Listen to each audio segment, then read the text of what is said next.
Okay, after that stand-up act, now we have Kai Kroeger. And he is ready for questions. Where would like to start? We'll go right here on the left side, third row. Billy Jones, KCOU Columbia. Kai, I mean, your punting's obviously awesome, but we've also seen you drop some dimes on some fake punts. Curious, how far down the quarterback depth chart are you? I think it's a very unofficial number, but whatever, I think it'd be, like 6 probably right now, 5 or 6. But I'm definitely ready if they need somebody. Right side, second row. Kai, Joe Tessitore was talking on SEC Network the other day and saying Pete Limbo is the best special teams coordinator in the country. What does that look like on a day-in, day-out basis for you guys dealing with him so much, and what makes him such a good coordinator for you guys? I think it's honestly how much time he puts into it and how much he cares about it. You know, I've been around a lot of people that maybe have pushed special teams to the side, whether it was high school or my first year in college. Maybe it wasn't as much of a focus. But with Coach Limbo and Coach Beamer, they make sure it's a focus, and you've been able to see it impact games as much as it has. So it gives us a lot of confidence that we know that our coaches care so much, and we also see how much he does. I mean, he's in the building, you know, probably more than anybody almost, always scheming up something or asking us what we think about something. So we love that. Left side, second row. Yeah, well, what's it like? I mean, you said they have they've shown that it's important, special teams and everything. I mean, I guess it also kind of says that the fact that you're here representing South Carolina at Media Days was like being here and representing the school as a punter. Yeah, it's honestly breathtaking. I'm so grateful to be here. The fact that, you know, Coach Beamer viewed me as somebody that, you know, is a leader of this team means the world to me. And I try to just carry that with myself every day, that, you know, guys will listen to me. I've been here now. This will be my 4th year. So I've seen what not to do, and I've seen what to do. So I try to give my input whenever I can. Last year, you guys beat Texas A&M for the first time ever. I mean, just what was kind of that like, and how are you looking forward to, you know, playing that one again? Well, pretty much, obviously we had confidence going into the game, but obviously the opening kickoff, you know, Xavier returns it for a touchdown, and from that moment on, we're just, you know, full steam ahead. But yeah, I didn't realize that we hadn't beaten them since their, you know, entrance in the league.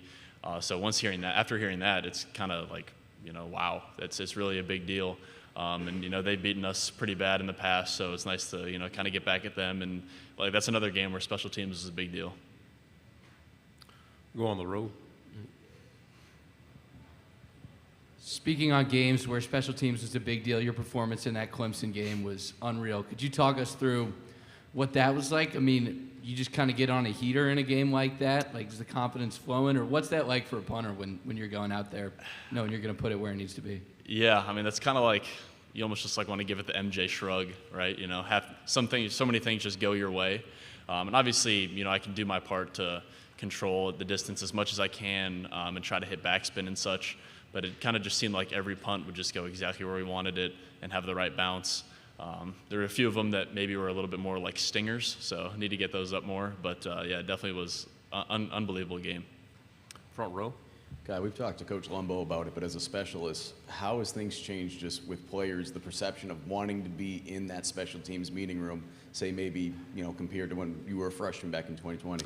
Yeah, it's honestly done a complete 180. You know, I look back at my freshman year, there were guys that maybe were turning the shoulder to special teams or not wanting to be on units, whereas now Coach Lumbo, you know, can't stop guys from coming into his office, asking him if they can be on punt or kickoff return, whatever. And that gives us a lot of confidence as specialists, because we know that, you know, whether it's the guy blocking for me or the guy covering Mitch's kicks, you know, they want to be there 100%, and it's not somebody that's giving half effort. Right side. Dan Peck, ESPN 106.7 in Auburn. Are there any other punters or kickers, specialists that you're close to around college football, or guys who have moved on to the league? Yeah, I'd say we all generally know each other just from high school camps. So I know the Mizzou kicker, Harrison Mevis, we kind of went through the whole ranking camps and stuff together. So we're pretty close. And a lot of casual friends, I'd say, where you talk to them before and after the game. But I don't talk to too many people unless, like I said, it's at a game or a camp, just because, you know, we're across the country. Front row. Chris Farble in KCOU 881 FM in Columbia. The SEC recently changed their rules on roughing the punter to where if the punter is at least 5 yards away from where they were standing at the start of the play, there won't be any penalty called. Of course, that's coming from the Mizzou Kentucky game last year. Oh yeah. I just want to ask, How do you feel about this rule? Do you feel that it's dangerous, or do you think it's better or worse for the sport? This is my first time hearing about it. I had no idea that was put into play. Obviously, that the instance that we're talking about between Kentucky and Missouri, that was, like it happens once every few seasons maybe, but it's severe. I remember it happened to a Buffalo punter a few years ago who I knew. But I think, obviously, as a punter, I'm trying to look at what we can do to make it safer for us because we are defenseless. And, we do have pads on, but, I'm not the same athlete as pretty much everybody on the football field, even though I try to be sometimes. But, yeah, I think I definitely have to look more into it just to kind of learn more about it. But as long as there's still something in play protecting us, then it should be okay. Because there are freak instances that happen like that where, a punter has to try to make a play because the snap went over his head or something. And so I could see where they're coming from that point. Right side. It was an exciting season last year for South Carolina, a couple of really memorable wins. Anything that really stands out, a game that you feel like you'll remember for a long time or you'll be telling people about decades from now? Yeah, you could probably pick a handful of games, but definitely the Clemson game. Just, we won by 1 point, which kind of, I feel like that did it justice almost. But also the rivalry, it's like pure hatred almost. And, I came from a place where there was rivalries, but it wasn't that serious, so I didn't really understand it. And you come here and it's like you do not talk to anybody that wears orange.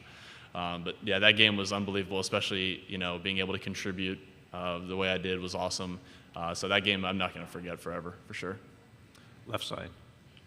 As a team, what do you feel like contributed to your guys' success overall last year? And then what do you feel like needs to happen to keep that train going this year? I think it starts with Coach Beamer and kind of the attitude and accountability that he brings to the team. Because once you have guys that are bought in and, it's the little things that you wouldn't think of, showing up on time, parking where they're supposed to, cleaning up their locker. Once that stuff has gotten better every single year, and we've done better every single year. So it's a lot of times the little things that I've noticed, and now more guys are being vocal, being leaders, and it just keeps everyone in check. It keeps everyone focused on the main goal. Final question, front row. Last year, DK said that he won media day as far as the outfit. How would you compare yourself? I mean, you're holding it down for the specialists as well. How would you compare yourself, Spencer, and against Tonka? I'd like to think that, I might have the edge a little bit. I try to spice it up as much as I can. I like, obviously, the pink colors. My guy, Brent Skinner, hooked me up pretty good. But, yeah, I think I can let everyone do the talking, but I'd like to think that I might be up at the top. Kai, thank you very much. Thank you. Good luck this season.